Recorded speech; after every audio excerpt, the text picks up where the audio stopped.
دیکھیں، پچھلے رسولوں میں اور حضرت محمد مصطفیٰ صلی اللہ علیہ وسلم میں اس لحاظ سے تو کوئی فرق نہیں کہ آپ صلی اللہ علیہ وسلم کی طرح وہ بھی سچے تھے، خدا کے بھیجے ہوئے تھے، اسلام کا سیدھا راستہ بتانے والے تھے اور ہمیں سب پر ایمان لانے کا حکم دیا گیا ہے۔ مگر ان ساری حیثیتوں میں یکساں ہونے کے باوجود آپ صلی اللہ علیہ وسلم میں اور دوسرے پیغمبروں میں 3 باتوں کا فرق بھی ہے۔ ایک یہ کہ پچھلے انبیاء خاص قوموں میں خاص زمانوں کے لیے آئے تھے اور حضرت محمد مصطفیٰ صلی اللہ علیہ وسلم تمام دنیا کے لیے اور ہمیشہ کے لیے نبی بنا کر بھیجے گئے ہیں، جیسا کہ میں پچھلے ویڈیو میں تفصیل کے ساتھ بیان کر چکی ہوں۔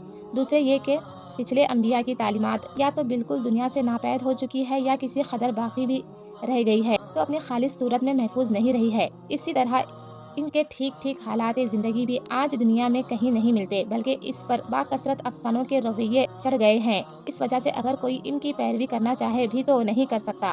برخلاف اس کے حضرت محمد مصطفیٰ صلی اللہ علیہ وسلم کی تعلیم، آپ کے سیرت پاک، آپ کی زبانی ہدایت، آپ کے عملی طریقے، آپ کے اخلاق و عادات، خصائل، غرض ہر چیز دنیا میں بالکل محفوظ ہے۔ اس لیے در حقیقت تمام پیغمبروں میں صرف آپ صلی اللہ علیہ وسلم ہی ایک زندہ پیغمبر ہے اور صرف آپ ہی کی پیروی کرنا ممکن ہے۔ تیسرا یہ کہ پچھلے انبیاء کے ذریعے سے اسلام کی جو تعلیم دی گئی تھی وہ مکمل نہیں تھی۔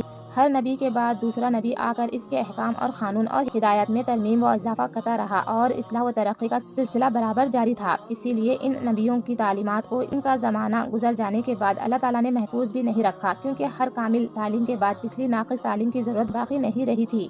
آخر میں حضرت محمد مصطفیٰ صلی اللہ علیہ وسلم کے ذریعے سے اسلام کی ایسی تعلیم دی گئی جو ہر حیثیت سے مکمل تھی۔ اس کے بعد تمام انبیاء کی شرطیں آپ سے آپ منسوخ ہو گئی، کیونکہ کامل کو چھوڑ کر ناقص کی پیروی کرنا عقل کے خلاف ہے۔ جو شخص محمد صلی اللہ علیہ وسلم کی پیروی کرے گا اس نے گویا تمام نبیوں کی پیروی کی، اس لیے کہ تمام نبیوں کی تعلیم میں جو کچھ بھلائی تھی وہ سب حضرت صلی اللہ علیہ وسلم کی تعلیم میں موجود ہے۔